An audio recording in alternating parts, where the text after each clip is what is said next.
감사합니다. 우리 오늘 함께 나누실 말씀은 누가복음 19장 45절에서 46절의 말씀입니다.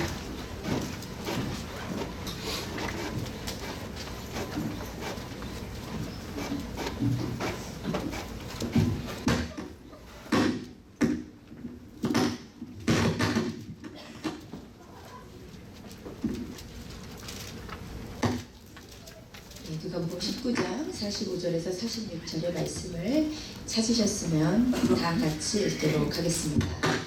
시작.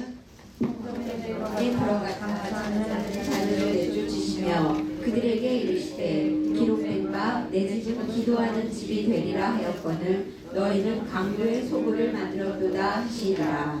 아멘. 아멘. 우리가 지난 시간에 볼륨 너무 큰 것 같아요.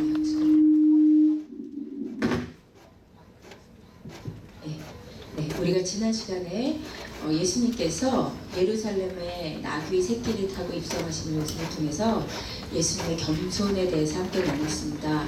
오늘은 예수님께서 입성하신 이후에 성전을 정화하신 사건을 조금 구체적으로 보려고 합니다. 예수님의 3년 반 공생의 사역 가운데서 예수님께서 십자가에 달리신 사건을 제외하고는 가장 중요하고 또 가장 충격적이었고 예수님이 십자가에 달려 돌아가실 수밖에 없게 했던 이 결정적으로 당시 종교 지도자들의 분노를 산 사건이 오늘 함께 나눌 성전 정화 사건입니다. 이 사건의 역사적인 배경은 이래요. 당시 유대교는 타락할 대로 타락한 상태에 있었습니다. 그래서 하나님께서 율법을 주실 때 이스라엘 남자들은 1년에 3차례 반드시 예루살렘 성전에 왔어야 됐어요. 유월절과 오순절과 초막절이에요. 근데 그때 제물을 가지고 와야 되는데 그 제물이 흠이 없는 제물이어야 했습니다. 무슨 있으세요?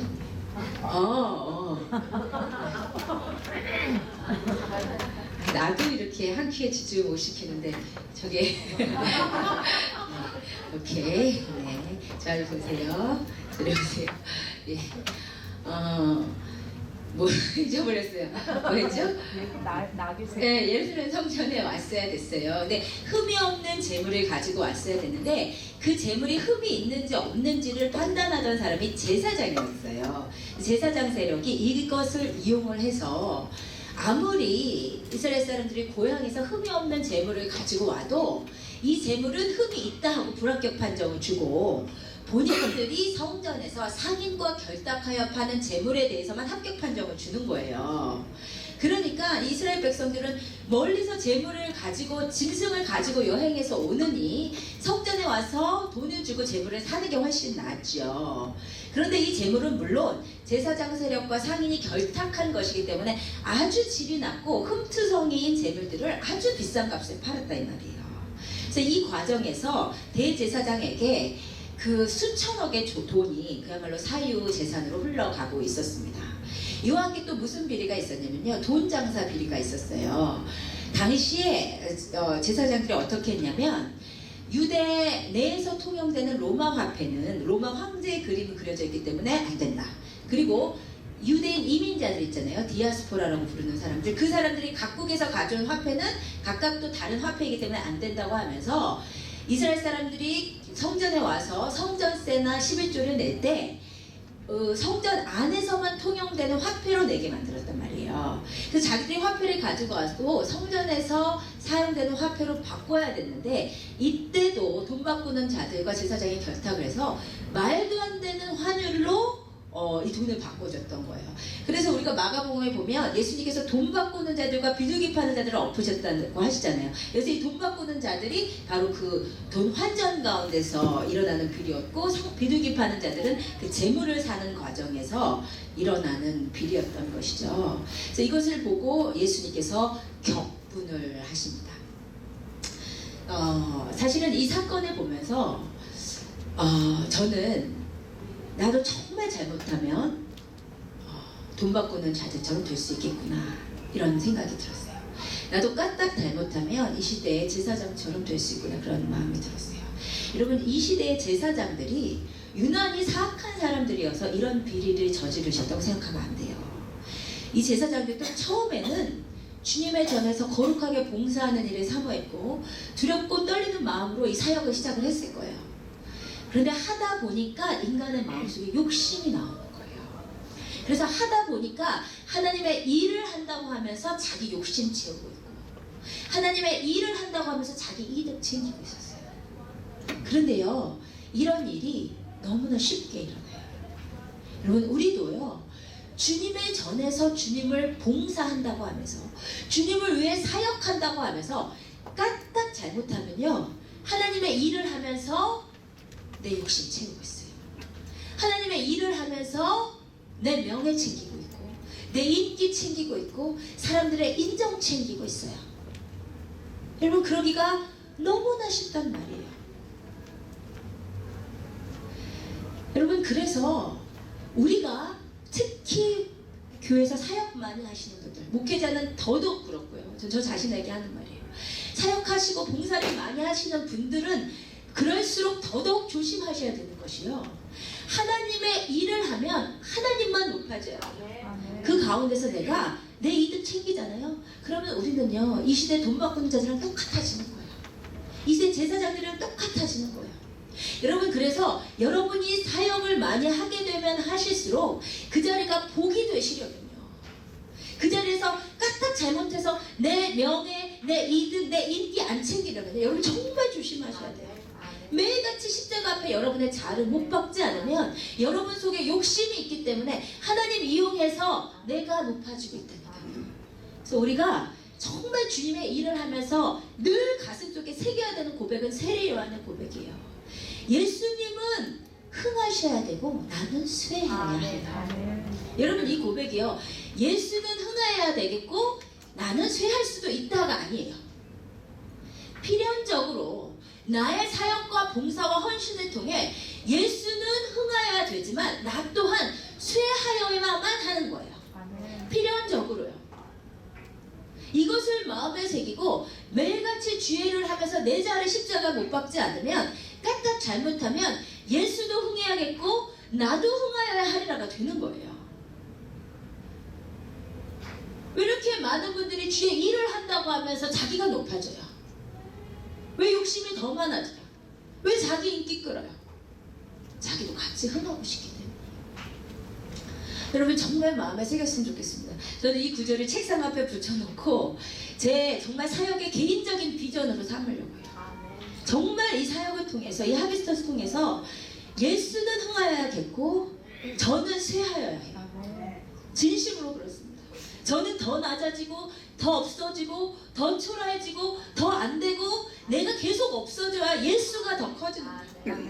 그래서 여러분의 사역에, 여러분의 헌신에 여러분을 통해서 주님이 높아지고 있다면, 그리고 여러분이 쇠하여 가고 있으시다면 여러분 잘하고 계신 거예요. 아멘.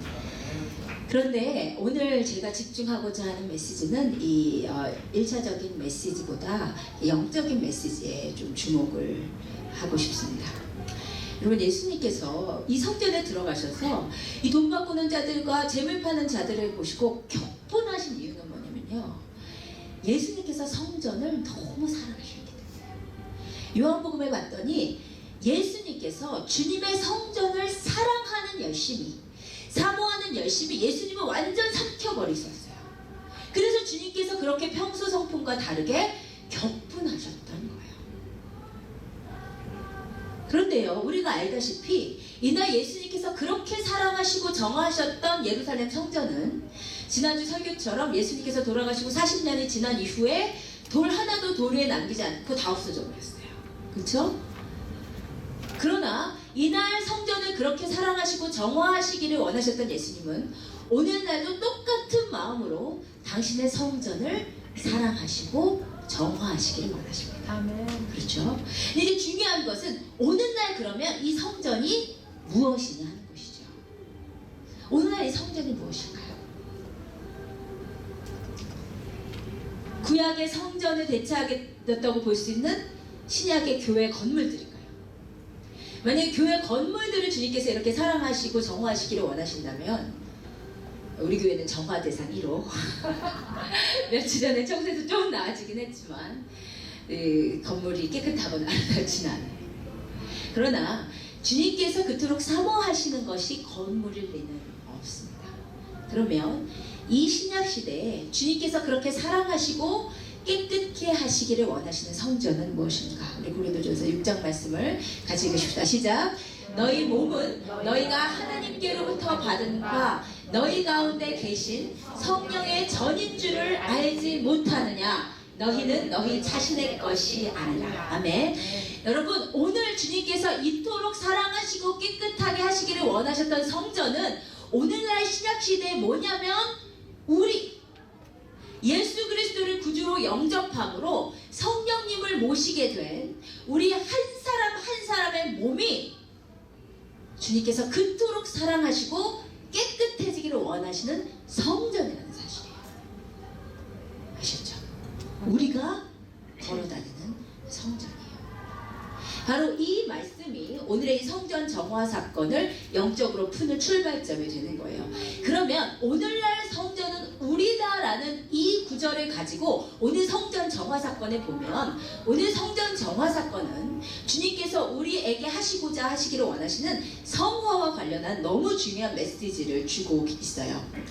여러분, 오늘 사건을 조금 더 모형적으로 다시 풀어볼게요. 예수님께서 성전에 들어가시기 전에 먼저 예루살렘에서 왕으로서 칭송을 받으며 예배를 받으며 입성하셨습니다. 그렇죠? 이것은 모형론으로 보면 뭐냐면 이 이스라엘 백성들이 주님은 왕이십니다. 호산나 우리를 구원해 주세요 했잖아요.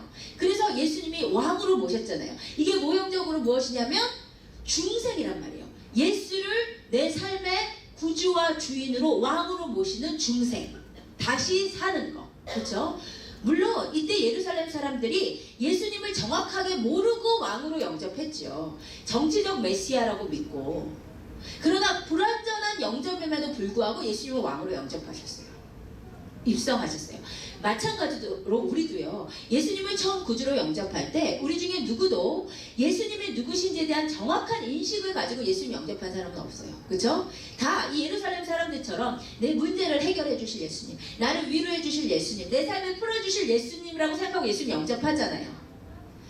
이 예루살렘 사람이랑 똑같이 그렇게 불완전하게 예수님을 영접하지만 우리가 예수를 주인과 구주로 영접할 때 우리는 다시 사는 삶을 얻게 되는 중생을 하게 된단 말이에요. 그런데요, 예수님께서 예루살렘의 왕으로 입성하시고 나서 들어가신 곳이 성전이었다 이 말이에요. 이것은 뭐냐면 우리가 예수를 구주로 영접하는 순간 우리 안에 성령님께서 들어오셔서 주님이 들어오신 우리가 성전이 되는, 우리가 성령이 내주하시는 성령이 되는 것을 모형적으로 보여주는 거예요. 아셨죠? 아멘. 그런데 예수님께서 성전에 들어가 봤더니 너무 더러워. 거룩해야 되는데 비둘기 파는 자들과 돈 바꾸는 자들이 정신이 없이 있어요. 그래서 예수님께서 그것을 정화하기를 원하시는데 이것은 뭐냐면 성전이 된 우리를 예수님이 오셔서 깨끗하게 바꿔가시는 성화의 과정을 이야기해요. 아시겠죠? 그래서 성전 정화 사건은 성화예요. 성화. 여러분, 예수님 구주로 영접하고 끝 이게 아니에요. 예수를 구주로 영접하는 것은 시작. 그때부터 예수가 오셔서 나를 깨끗하게 바꿔가고 변화시켜 나가기를 시작하시는 그 길고 긴 성화의 과정이 시작이 되는 거예요. 아셨죠? 그렇다면요, 예수님이 성전에 들어가셨는데 비둘기 파는 자들과 돈 바꾸는 자들이 가득했어요. 예수님이 우리 속에 왕으로 임재하셨는데 우리 안에 비둘기 파는 자들과 돈 바꾸는 자들이 가득하다 이 말이에요. 그러면 우리 안에 있는 비둘기 파는 자들과 돈 바꾸는 자들은 도대체 누구인가 하는 거예요. 자세히 설명을 드릴게요. 우리 인간을 이해하기 쉽게 영혼육으로 나눌 수 있어요. 제가 이 그림을 보여드릴 때마다 말씀드리는 것이 뭐냐면 인간의 몸을 여기서 여기는 영, 여기서 여기는 육, 여기서 여기는 혼으로 나눌 수 없어요. 영혼, 육은 구분이 불가능하게 혼합되어 있어요. 그것을 전인격적인 존재라고 해요. 우리 인간은. 근데 그 인간을 이해를 하기 위해서 편의상 나눈 거예요. 그랬더니 영혼, 육으로 나눌 수 있는데 영의 영역이 있고 혼은 생각, 감정, 의지, 우리가 보통 나라고 부를 수 있는 내면의 나, 자, 그게 혼이고요. 그 다음에 우리 보이는 몸이 이제 육이 되는 거죠. 그런데 원래 인간은 하나님께서 빚어 만드실 때 흙으로 빚으시고 나서 그 코에 생기를 불어넣어서 생명으로 만드셨어요. 그 코에 불어넣으신 영이 그 생기가 성령이에요. 그래서 원래 인간은 영의 영역에 성령을 모신 존재예요. 그리고 그 존재를 생명이라고 불러요. 살아있는 영. 그런데 하나님께서 너희가 만약에 선악과를 따먹으면 정령 죽으리라 하셨다 이 말이에요. 근데 하나님의 관점에서 죽었다 살았다는 몸에 생명이 호흡이 붙어있느냐 떨어졌느냐로 결정하시는 것이 아니라 1차적으로는 우리의 영 안에 성령이 임해 계시면 살아있는 거예요. 성령이 떠나면 죽는 거예요. 근데 선악과를 먹으면 정령 죽으리라 하셨다는 것은 뭐냐면 선악과를 먹으면 너 안에 불어넣은 성령님께서 떠나실 거라 이 말이에요. 그런데 그 하나님의 말씀대로 하나님께서 경고하셨음에도 불구하고 아담과 하와가 선악과를 따먹음으로 말미암아 그들 속에 임재해 계시던 성령이 떠났어요. 저 죽은 영이 됐다 이 말이에요. 그러면요, 마치 집에 주인이 있었는데 주인이 떠나고 나면 그곳에 수많은 도둑들이 들어가서 도둑질하고 심지어 아무나 들어가서 자고 점령하고 자리 잡고 하는 것처럼 원래 우리 인간은 성령을 주인으로 모셨어야 되는 존재인데 주인이 떠나버렸다 이 말이에요. 그래서 주인이 떠나버린 이 우리의 속에 온갖 도둑들, 온갖 홈리스들, 온갖 더러운 것들이 다 우리의 혼과 육의 영역에 자리 잡게 되어버린 거예요. 그것이 바로 비둘기 파는 자들과 돈 바꾸는 자들이에요. 아셨죠? 그게 뭐냐면 구체적으로 로마서 1장 28절을 보면 그들이 하나님을 마음에 두기를 싫어했어요. 이게 첫 번째 죄예요. 원죄, 선악과 따먹은 죄. 하나님을 마음에 두기 싫어하다 보니까 성령님이 떠나버리시고 말았어요.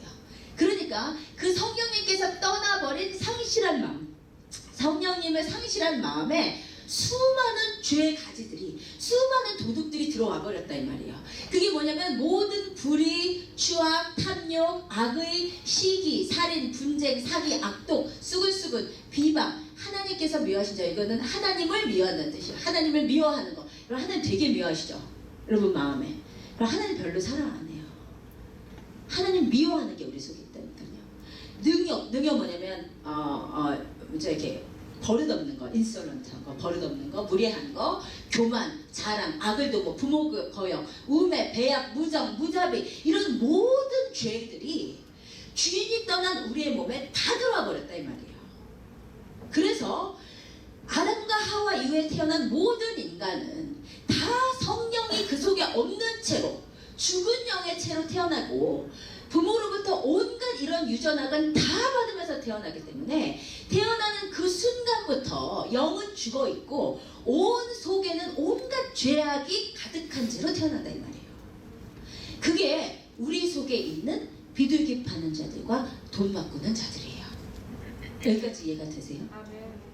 그러면 주님께서 이제 하시기를 원하시는 거면은 주인을 떠난 우리 성전에 온갖 상인들이, 도둑들이 가득했는데 이제 주인이 성령이 다시 오신단 말이에요. 그럼 우리가 성전이 된단 말이에요. 그러면 그 다음에 주님께서 하시기를 원하시는 것은 뭐냐면 우리 안에 있는 그 도둑들, 그 비둘기 파는 자들, 그 돈 바꾸는 자들을 다 내쫓아 버리시기를 원하신단 말이에요. 아시겠어요? 성전을 정화하시기를, 여러분을 정화하시기를 간절히 원하세요. 여러분 오늘 이 본문을 통해 일단 분명히 여러분이 아셔야 될 것이 뭐냐면 주님께서 여러분이 정말 깨끗해지기를 원하신다는 거예요. 주님은 죄를 너무나 싫어하시기 때문에 여러분 그 온유하신 예수님께서 성전에 들어온 것을 보고 격분하셨잖아요. 그 모습 그대로 성전된 우리 한 사람 한 사람이 주님을 예배한다고 하면서 죄악이 가득한 채로 죄와 타협하면서 사는 것을 너무 싫어하세요. 죄가 득실득실한 당신의 성전을 주님께서 두고 보시지를 못해 하세요. 여러분 성경에 보면요, 구약에 보면 하나님께서 직접 디자인하시고 설계하신 게 세 가지가 있어요. 하나는 뭐냐면 노아의 방주고 또 하나는 모세의 성막이고 또 하나는 솔로몬의 성전이에요. 근데 요 세 가지에 대해서는요, 하나님께서 과도하시다 싶을 만큼 지극한 정성과 관심을 가지고 만드세요. 요 세 가지에 대해서는요, 치수 하나하나, 모양 하나하나, 색깔 하나하나, 재료 하나하나, 그야말로 과도할 만큼 주님께서 다 하세요. 우리가 지금 출애굽기 하고 있는데요, 조금 있으면 이제 성막 들어갈 거예요. 모르셨죠? 아무런 기대나 기다림이 없으시죠? 성막이 정말 중요합니다. 너무 중요해요. 근데요, 출애굽기 40장 중에요, 무려 성막과 관련한, 성막 제작과 관련한 장이 12장이에요. 주님이 진짜 너무 이거 뭐라지? 트리플 A 과도하다 싶을 정도로 뭐 꽃 모양을 요렇게 하고 뭐 줄기와 뭐 연꽃을 연결하고 막 이러세요. 그것을 통해서 보이는 게 뭐냐면 주님께서 당신의 성전에 얼마나 지극한 관심과 사랑을 갖고 계시는 거예요. 조금도 하나님의 뜻에서 어긋나는 것을 보기를 원하시지 않고 그대로 만들어주기 원하세요. 여러분, 이 성경이요, 이게요 한 구절도 쓸데없이 안 들어가거든요. 쓰다는 거 다 편집. 그런데 무려 12장을 성막에 대한 내용을 쓰셨다는 것은 이것을 통해서 알 수 있는 것이 하나님께서 성전을 얼마나 중시하시냐는 거예요. 그런데 이 세 가지가 모두요, 신약의 성전된 우리를 예표해요. 그럼 다른 말로 하면 하나님께서 성전된 여러분 한 사람 한 사람을 얼마나 지극한 관심을 가지고 계시냐는 거예요. 여러분, 그런 의미에서요, 여러분의 몸을 함부로 굴리는 것은 죄예요. 그런 의미에서 자살도 죄예요. 그런 의미에서 자해도 죄예요. 그런 의미에서 여러분 마음대로 하는 건 죄예요. 왜냐면요, 주님께서 분명히 말씀하시기를 여러분의 몸은 예수님이 피를 주고 핏값으로 사신 거래요. 너희 몸은 너희 것이 아니래요. 여러분 한 사람 한 사람을요, 주님께서 정말 깨끗게 하기를 원하시는데 정말 견디기 힘들어 하시는 것은 뭐냐면, 그리스도인이라고 하면서 예배한다고 하면서 찬양한다고 하면서 죄를 다 갖고 죄를 계속 지면서 죄와 타협하면서 사는 것을 주님이 견디어 하지 못하세요. 마치 견디지 못해서 비둘기 파는 산 엎으신 것처럼요. 이사야서에서 주님께서요, 성회와 더불어 악을 행한 것을 견디지를 못하시는데요. 주님 엄살 피우시는 분이 아니에요. 견디시기 못했다면 정말 견디시기 어려우신 거예요. 주님이 견디실 수가 없는 게 뭐냐면요, 여러분 예배하시는 분이시면서 찬양하신다고 하면서 여러분의 몸을 가지고 죄악 가운데 마음대로 쓰는 거, 여러분 주님이 견디하시지를 못하세요. 여러분, 한국에 경배한 찬양 있잖아요. 그 하스테반 목사님 하신 경배한 찬양. 거기는 찬양팀이 그야말로 수백 명이 앞에 와서 서는데 중요한 원칙이 있어요. 앞에 와서 쓰는 그 수백 명의 아이들이 정말 정결해야 돼, 삶이. 조금도 삶에 죄와 타협함이 없어야 돼요. 죄가 있었다 그러면은 무조건 금식하면서 회개해야 돼. 정결하지 않고 마음과 육체가 주님 앞에 준비되지 않으면 수백 명이 서도 그 자리에 못 서요. 왜냐면 성회와 함께 죄를 짓는 건 하나님께서 견디지를 못하게 하시고, 그러면 예배 임재를 막거든요. 예배 인도자들이 정결하지 못해요. 여러분, 주님께서 정말로 경고하셨어요. 누구든지 하나님의 성전을 더럽히면 하나님이 멸하신대요. 우리 가운데요, 하나님의 말씀을 향한 두려움이 임하기를 주님을 축복드립니다.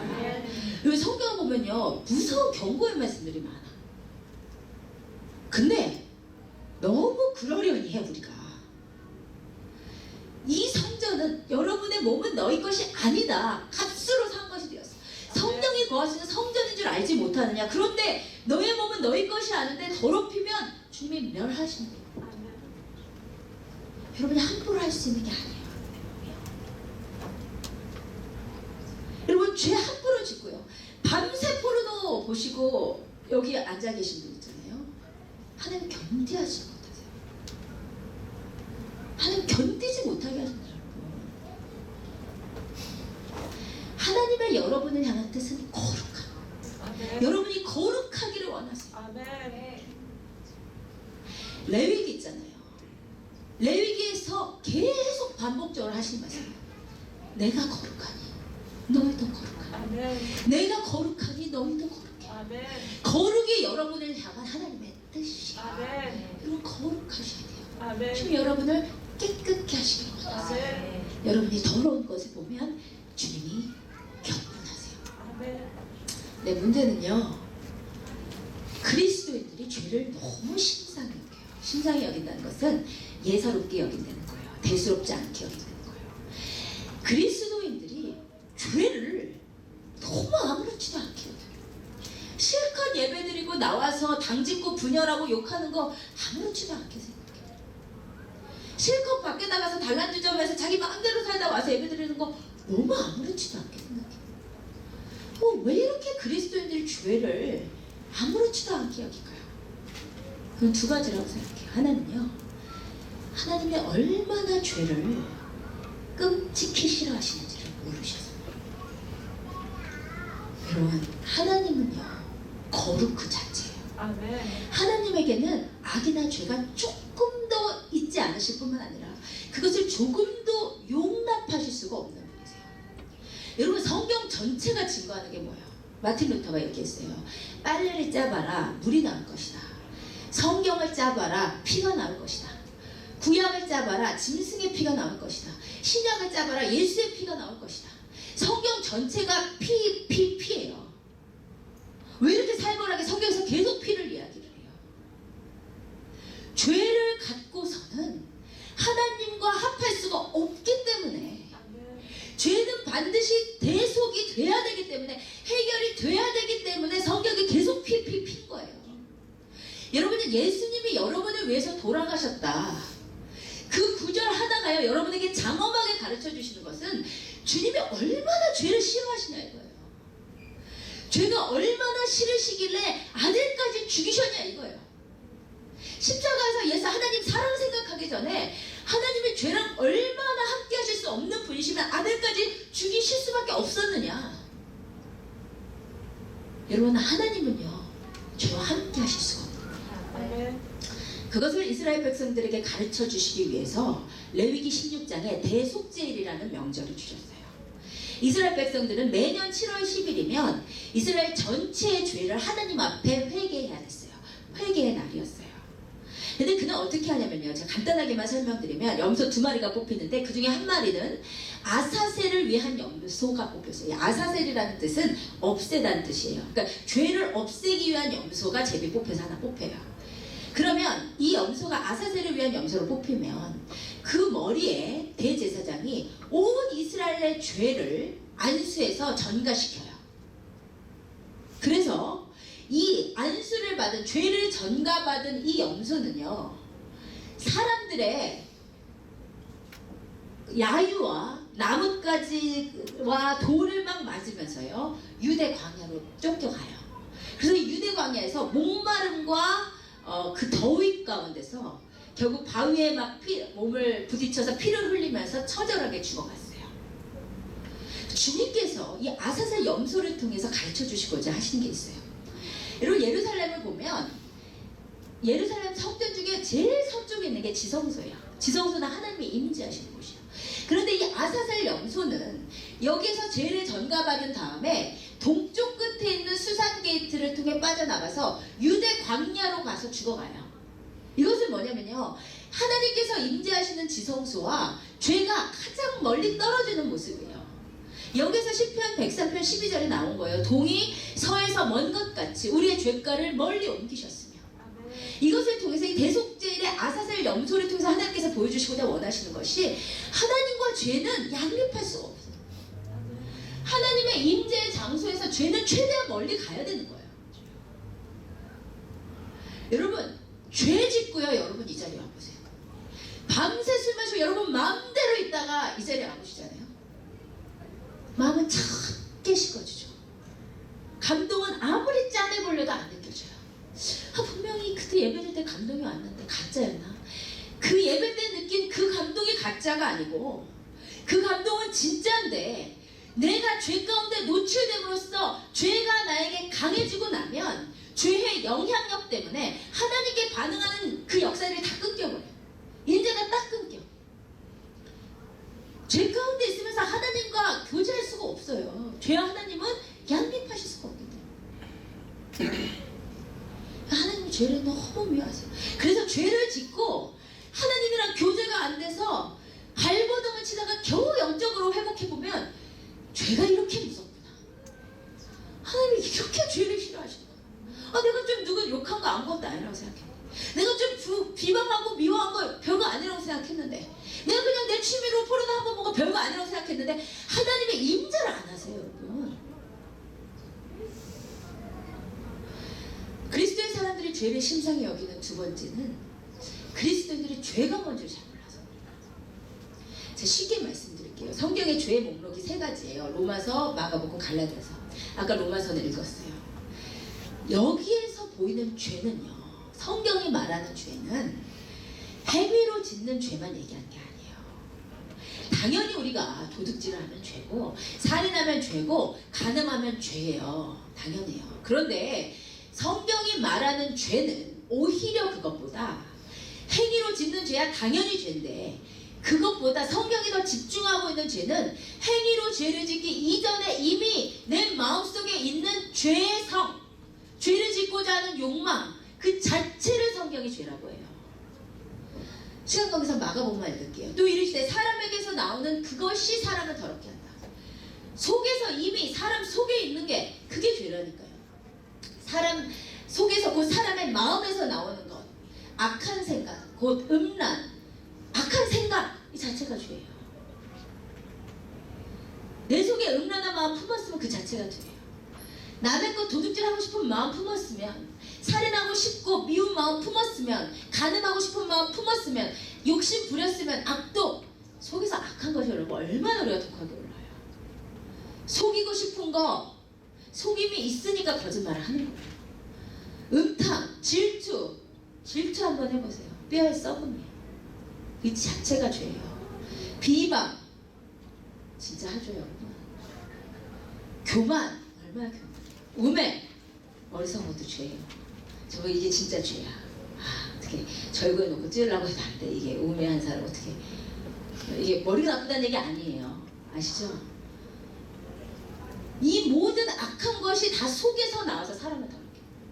주님 보시기의 죄는요, 성경에서 오히려 집중하고 있는 죄는 실정법상의 죄 이전에, 행위로 나타난 죄 이전에 우리 속에 있는 죄성, 죄의 욕망, 그 자체가 성경이 말하는 죄예요. 이런 거 다 가지고 있으면서 예배드리니 주님이 견디실 수가 없어요. 이거 다 가지고 와서 기도하니 하나님의 임재가 있겠느냐 말이에요. 여러분 정말, 여러분 기독교 역사에서 모든 부흥은요 회개로부터 시작해요.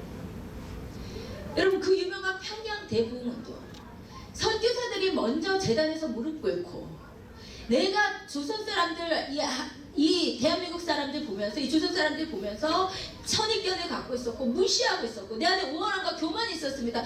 회개하면서 회개부터 시작을 해요. 그랬더니 당시에 조선이 얼마나 기가 막혔겠어요. 첩을 가지고 있는 사람이 얼마나 많아. 남의 거 도둑질 해보는 사람이 얼마나 많아. 다 와서 회개하는 거예요. 첩 가지고 있는 사람 첩 끊고 본처에게 가고, 첩들이 나와서 회개하고 끊고, 그러면서 엄청난 부흥이 있었어요.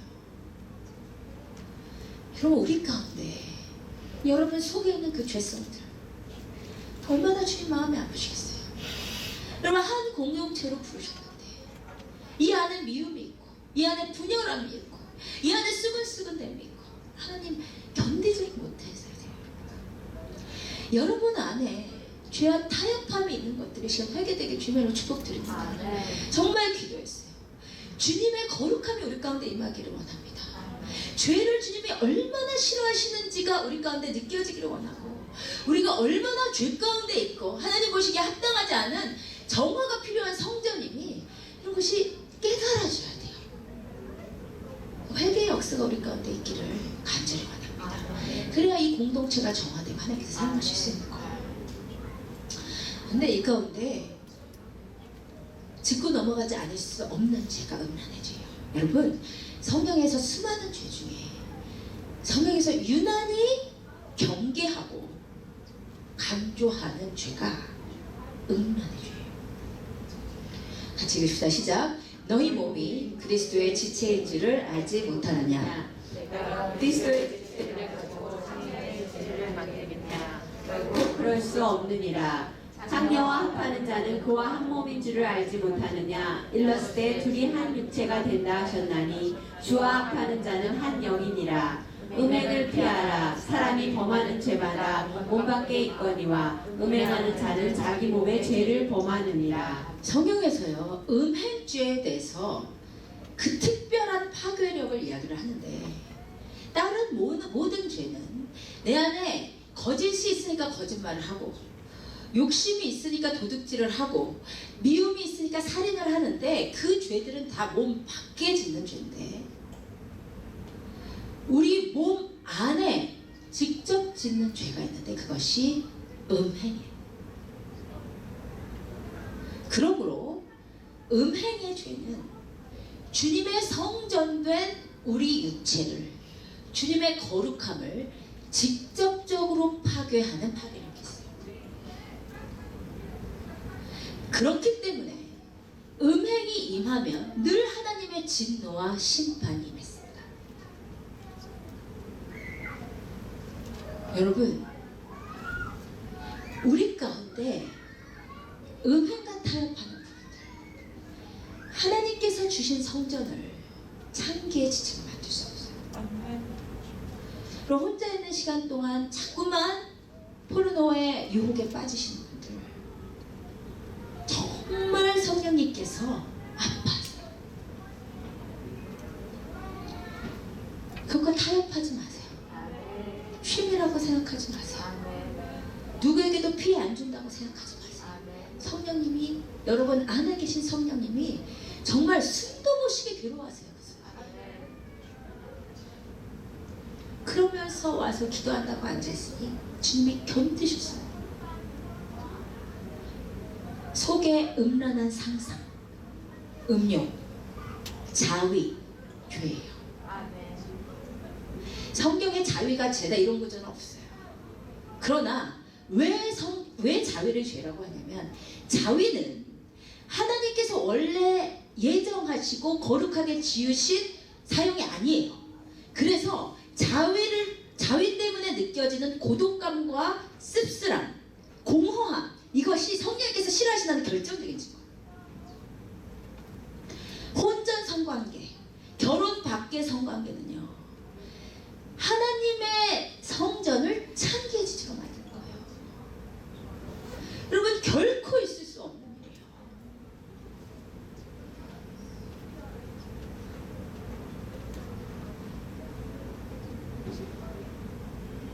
하도 성적으로 타락해서 청년들한테 혼전 성관계가 죄라고 하면 웃어요.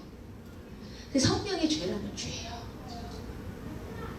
대한민국의 그 많은 모텔들이 다 장사가 되는, 알고 보니 깨어지지 않은 가정이 거의 없다고 하는, 서로 외도, 막바람이 상식이라고 하는, 그리고 이 성적으로 타락한 이 소돔과 고모라를 보시면서 주님께서 눈물 흘리시는 거예요. 그럼 분노하시는 거예요. 이 타락한 이 세상 가운데 거룩함과 정결함을 지킬 자들이 그리스도인들이에요. 우리는 주님의 성전이에요. 근데 우리도 죄가 너무 아무렇지도 않은 거예요. 우리 안에 하도 죄랑 타협하고 사니까 회개도 안 해요. 먼저 주님 앞에 오시고 회개하셔야 돼요. 여러분. 여러분 안에 주님이 싫어하시는 죄들이 얼마나 많아요. 오늘도 얼마나 남육하면서 살았어요. 주님의 형상과 모습대로 창조된 사람은 얼마나 미워하고 사셨어요. 얼마나 내 정욕대로 사셨어요. 여러분의 몸은 여러분의 것이 아니에요. 값으로 산 것이 되었어요. 여러분의 몸으로 하나님께 영광 돌리시기를 주님을 축복드립니다. 결론이에요. 주님께서 성전을 정화하시면서 선포하신 말씀은, 내 집은 기도하는 집이 돼야 돼. 성전만 정화하시고 끝나신 게 아니고요. 여러분은요, 각자가 걸어다니는 기도하는 집이 돼야 돼요. 여러분, 그러므로 여러분이 성전된 여러분의 그 아이덴티티답게, 성전이라는 여러분의 정체성답게 가장 살고 있는 순간은 여러분이 기도하시는 순간이에요. 여러분이 기도하시고 계신 그 순간이 여러분이 가장 성전답게 살고 계시는 거예요. 기도가 뭐예요? 하나님과의 대화예요. 기도가 뭐예요? 하나님과의 교제예요. 하나님과 동행이에요. 얼마나 기도할까요? 24시간 7 days 365일이요. 여러분, 아까 말씀드렸잖아요. 신약의 성전된 우리의 예표가 구약의 성막과 성전이 있는데, 그 성막과 성전에 뭐가 있었냐면 분향단이 있었어요. 근데 이 분향단에 대해서 하나님께서 명하시기를, 이 분향단 향이 하나님께 올라가는 건데 이것은 절대로 꺼지면 안 돼. 대대로 여호와 앞에 절대로 끊지 말라고 그랬어요. 그래서 항상 성전에서는 분향단이 향이 하나님께 올라가야 돼. 근데 이 향이 뭐냐? 요한계시록에 보았더니 금향로, 향이 오는 성도의 기도래.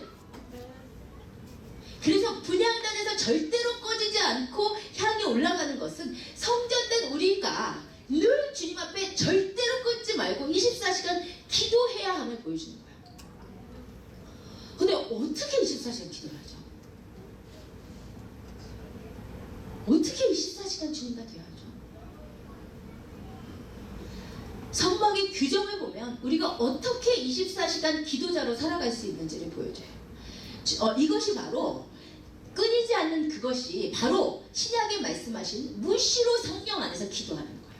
그러니까 우리는요, 성전된 우리가 분향을 하나님께 향을 올려드려야 되는데 무시로예요. 항상이에요. 24시간. 그게 어떻게 가능하냐는 거예요. 분향단에 대한 규절을 봤더니요, 이대로 하면 우리가 24시간 할 수 있어. 아론이 아침마다 가요. 그래서 향을 살라요. 그리고 나서 저녁 때 또 한 번 가서 등불을 켤 때 또 살라요. 그랬더니 24시간 향이 가더래요. 아침에 한 번 가서 향을 살라줘야 돼요. 아, 그럼 꺼지죠. 저녁에 한 번 또 가서 향을 또 살라줘야 돼요. 이게 무슨 말이에요? 여러분이 24시간 걸어다니는 기도자로 살기 위해서는 반드시 아침과 저녁에 시간을 정해놓고 향을 살려주는 시간이 필요하단 말이에요. 기도의 불을 떼주는 시간이 필요하단 말이에요. 시간을 정해놓고 기도의 불을 떼주지 않고 24시간 하나님과 기도할 수가 없다는 거예요, 여러분.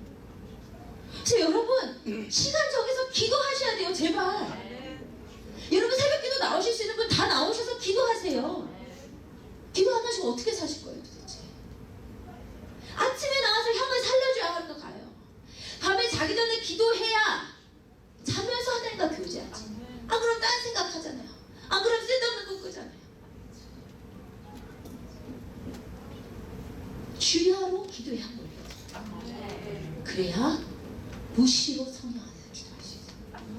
그렇게 무시로 성령 안에서 기도해야 내 안에 비둘기 파는 자들이 나가요. 내 안에 돈 받고 있는 자들이 그래야 나가요. 그리고 나가야 또 온전한 기도를 할 수 있어요. 여러분 한 사람 한 사람은 주님께서 지극한 관심과 사랑을 갖고 계시는 거룩한 성전입니다. 여러분 중 아무도 중요하지 않은 자가 없어요. 주님께서 여러분을 깨끗게 하시기를 원하세요. 예수 믿고 구원받은 건 시작이에요. 이제 여러분은 깨끗해져 가셔야 돼요. 주님 만나는 날 거룩한 모습으로 단장된 신부로 흰옷 입고 주님 만나셔야 돼요. 여러분 안에 죄성을 가득 안고 비둘기 파는 자들과 돈 바꾸는 자들을 가득 안고 거룩한 신랑 예수를 만나실 수 없어요. 여러분 죄와 타협하지 마시고 피 흘리기까지 싸우시고 매일같이 십자가 앞에 나아가셔서 회개하시고 여러분 죄를 지금 타협하고 계신 분은 빨리 끊으세요. 제발 빨리 끊으세요. 하나님 용납하지 않으세요. 괴로우세요. 여러분 안에 마음에 걸리는 죄들 십자가 앞에 와서 회개하시고 아멘. 여러분 아침과 저녁으로 향을 살으셔서 아멘. 기도하는 집으로서 살아가시길 주님으로 축복드립니다. 우리 시간 함께 일어나셔서 찬양하십시다.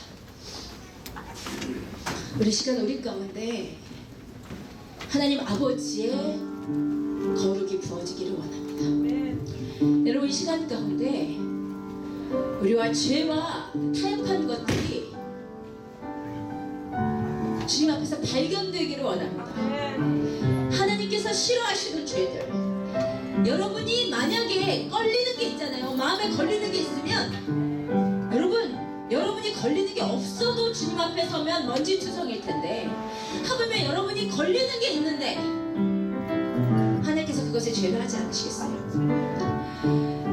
불 좀 다 꺼주세요. 죄와 타협한 것들 주님 앞에 이 시간 회개하면서 나가십시오.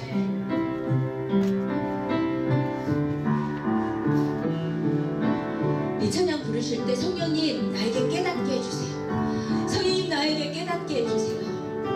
주님이 견디하지 못하는 내 속의 죄가 뭡니까? 끊임없이 비방하고 미워하는 거, 용서하지 못하는 거, 미워하는 거, 수근수근하는 거, 가십하는 거, 질투하는 거, 욕심 부리는 거, 교만하는 거, 음란한 거, 음탕한 거, 흘기는 눈, 배약하는 거, 무정하는 거, 무자비한 거, 악독을 품는 거, 혈기 부리는 거, 우리 다 걸려요. 다 걸려요. 주님이 괴로우셔서 다 뒤집어 엎기를 원하세요. 회개할 때 주님 정결한 마음 주세요. 깨끗한 영을 나에게 다시 부어주세요. 나를 이 시간 새롭게 하여 주시옵소서. 나를 정화하여 주시옵소서.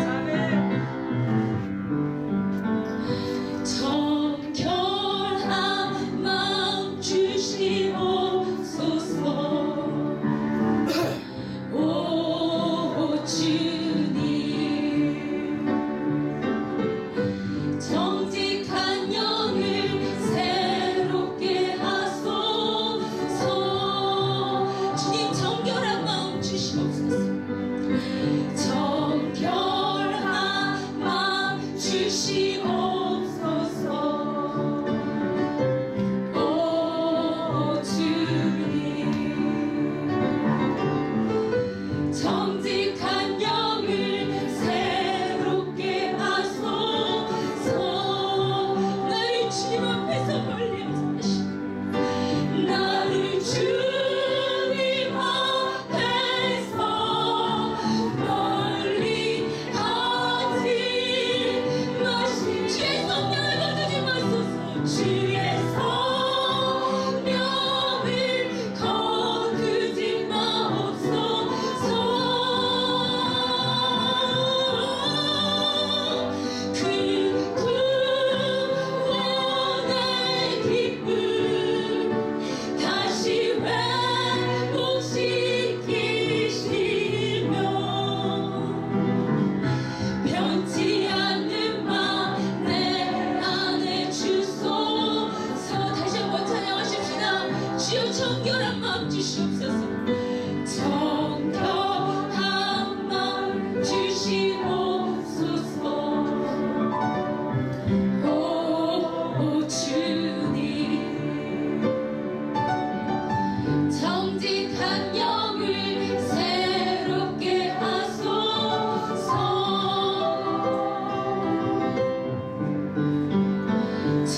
정결한 마음 주시옵소서. 오 주님, 정직한 영을 새롭게 하소. 다른 사람 보지 마시고 여러분 바라보세요. 주님 바라보세요. 나를 주님 앞에서 멀리 하지 마시고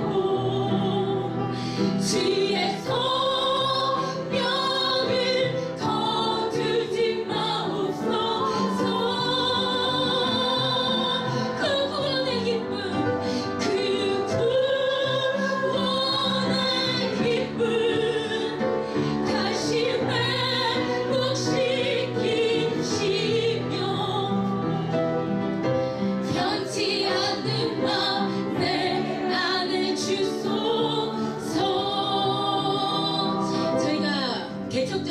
일어나는 그 미시간 수련회에서 있었던 일이에요. 제가 찬양 인도자 한 청년을 기도해 주는데 아무리 기도를 해도 하나님의 임재가 없어요. 얘는 노력은 하는데 하나님께서 임재를 안 하셔요. 저도 너무 답답했어요. 그래서 안수를 하면서 주님, 이 청년은 어떻게 합니까? 주님 왜 역사하지 않으십니까? 기도하는데 성령님께서 이 찬양을 주세요. 주님 정결한 마음 주시옵소서. 주님 정직한 영을 새롭게 해주옵소서. 나를 주님 앞에서 멸하지 마시옵소서.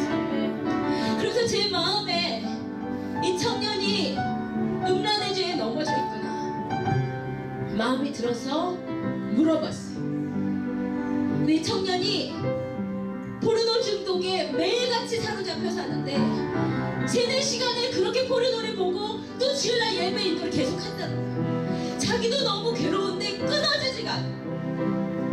그래서 함께 이 찬양을 부르면서 이 찬양은 다윗이 간음죄를 짓고 살인죄를 짓고 회개하면서 불렀던 찬송이에요. 얼마나 다윗이 회개를 했는지 자기 침대가 눈물로 띄어질 정도로 주님 정결한 영을 다시 주시옵소서. 성령님 나에게서 거두어가지 마시옵소서. 나에게 다시 변치 않는 마음 주시옵소서. 이 찬양을 함께 부르면서 회개할 때 회개의 영이 부어지고 그 찬양이 다시 깨지고 하나님의 사랑을 회복했습니다. 여러분 그렇게 죄가 무서운 거예요. 죄가 있는 것을 하나님께서 역사하실 수 없어요. 우리 찬양 부르실 때 하나님 저에게 회개의 영을 주세요. 하나님이 미워하시는 내 속에 죄들이 발견되게 하세요. 나를 용서해 주시옵소서.